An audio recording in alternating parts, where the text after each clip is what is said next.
Dan Wolf will be able to stay in his state Senate seat. We have details about the recent Ethics Commission ruling.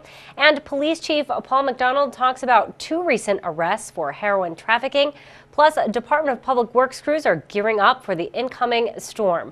These stories and more on this episode of Barnstable Today. It's Tuesday, January 21st, 2014. I'm Sarah Mannel.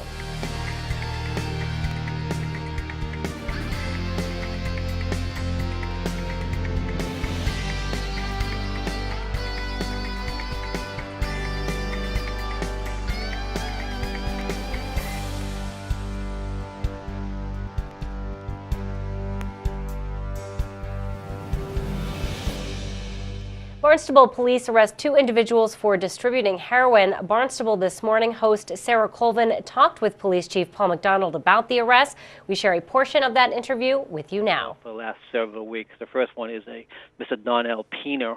He was wanted as a fugitive from justice out of the state of New Hampshire, and he was also wanted for a Superior Court warrant out of Barnstable District Court. Detective Division Street Crime Unit spent a lot of time looking for him. They finally located him at a rent-a-car lot down by the airport. When they found Mr. Pena, he was hiding in the back seat of a vehicle. They took him out of the vehicle. They found Mr. Pena and 18 grams of heroin on him. He was subsequently charged. Mr. Pena is well known to the BPD. We have arrested him several times. He's done several years in state prison, and he is a major player in the drug trafficking on Cape Cod. So that was a significant arrest. Indeed, and you know, again, it's so scary to continue to hear about these issues of heroin, of people being arrested for heroin, people overdosing Correct. on heroin. Where is it coming from, Chief? Is it something that is coming from Boston? Is it coming from the South Shore? Do we know, or is it really all over the place how it gets here on the Cape? Most of the heroin is coming into Cape Cod comes through New Bedford, comes through New York, or comes through Brockton. You know, that's why we have established a relationship with Bristol County, and we are conducting right now. We are currently ongoing investigation with Bristol County and our department, because that's where most of the heroin is coming through. Indeed. Thank you for that. And so that was one of the arrests. Chief, what was the other arrest? The other one was Mr. Timothy Galvin. He's a relatively young man. He's only 20 years old, but he has a long history with the BPD. He, again, was wanted for a Superior Court warrant out of Plymouth, and again for distribution Class A. Another individual that we arrested several times. This time when he was arrested again down on Center Street, we arrested him. He was in possession of a handgun and 28 grams of heroin, and because he was in possession of the firearm, he's also being charged with armed career criminal, which is a 15-year minimum mandatory. And armed career criminal is when you've been involved in 3 major felonies, and on the third and subsequent offenses, you were in possession of a handgun, so he faces some serious time.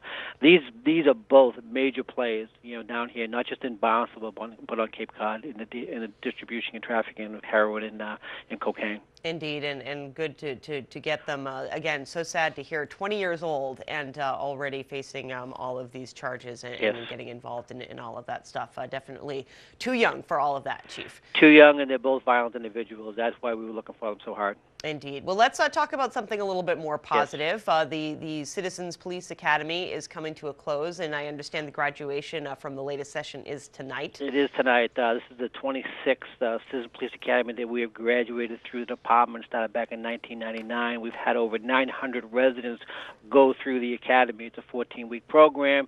And unfortunately for them, the program ends tonight. There is a graduation ceremony tonight, and then a dinner afterwards at the Brazilian Grill. Indeed. And talk to me a little bit, Chief, about what they've learned through the course of this, because I know, as you say, it's very popular. More than 900 people now have gone through it.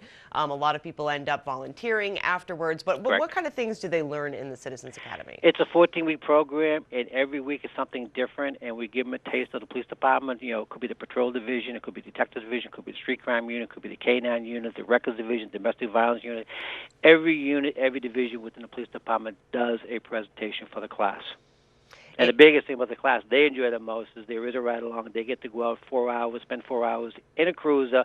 Then they also get to go to the range. A lot of these individuals had never fired a firearm in their life, and they get to go out to the range and experience what that's Dan Wolf will be able to remain in his state Senate seat. The State Ethics Commission approved a conflict of interest rule last week that will allow lawmakers to have a stake in some state contracts. In August, the Ethics Commission told Wolf he was violating conflict of interest laws by having more than a 10% interest interest in Cape Air, a company that has contracts with the state. Wolf says the decision will allow more people to get involved in the public sector.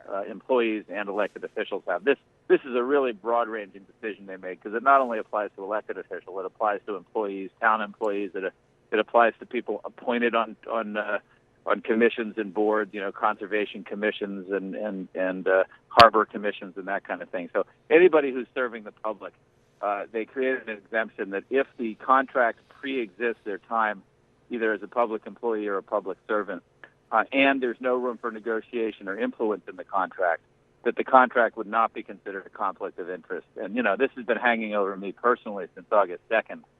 It's been hanging over a lot of public officials and employees for years and years and years, decades actually. This is an amendment of a 1962 law, Sarah, that is, in my opinion, a long time in coming. So that exemption liberates those who are currently serving in a conflict without it being public.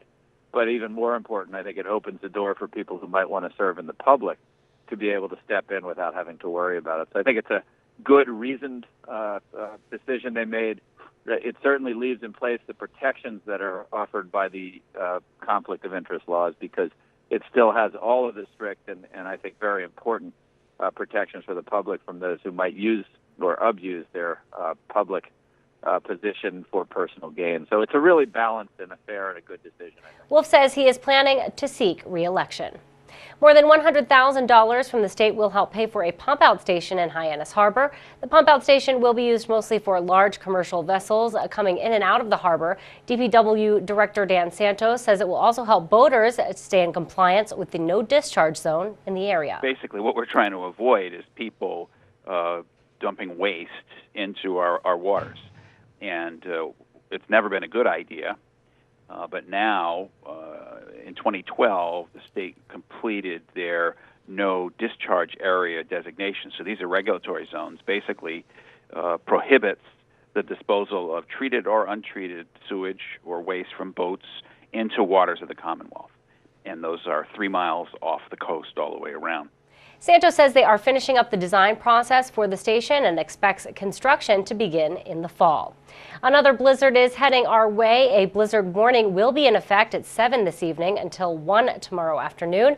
The National Weather Service is calling for 10 to 14 inches in Barnstable. Santos says crews are already preparing. Making sure everything's in order, equipment's all operating, the sanders are on the vehicles, the plows are on the vehicles, the salt and sand is loaded up, and as soon as the road conditions or weather conditions dictate, we'll be out there making the roads safe. Santos will also be posting current weather and travel updates on the town website throughout the storm. Now let's take a look at sports with Brenna McCubry. Good evening, Barnstable. I'm Brenna McCubry, here to bring you the latest updates on New England and Barnstable High School sports. Big upset for New England fans as the Patriots fell to the Denver Broncos this past Sunday. It was the first time this season where the Pats lost by more than a touchdown. The game ended with a final score of 26-16. New England's football season is over, but we still have the Boston Bruins. They took on the Los Angeles Kings last night in their matinee game and came out with a 3-2 win. The Bees won't play again until Saturday, January 25th, as they travel to Philadelphia to take on the Flyers. Tonight, the Boston Celtics will play in Miami, Florida to take on the Heat. Game time is at 7:30. That's it for our national sports. Let's take a look at what's happening here in Barnstable. The Red Raiders girls varsity ice hockey team had a matchup last night versus longtime rival Falmouth Clippers. It was a back-and-forth game last night, but neither team was able to capitalize. The girls left Falmouth with a 1-1 tie. They will play again at the Hyannis Youth and Community Center on Wednesday at 5:30 as they host Sandwich. The girls' JV ice hockey team will be away in Duxbury tomorrow. Both girls' basketball teams will take on Pope John Paul, JV at 5 and varsity at 6:30. This Saturday, January 25th, the girls' varsity ice hockey team will honor Caroline Fries in their Pink in the Rink game versus Notre Dame Academy at 5:30. Caroline was a student at Barnstable High School and a devoted Red Raider when she passed away in 2009. Come support the team and the Fries family Saturday night at the Hyannis Youth and Community Center. That's it for New England and Red Raiders sports. Here in Barnstable Today, I'm Brenna McCubry. For Barnstable Today, I'm Sarah Mannel.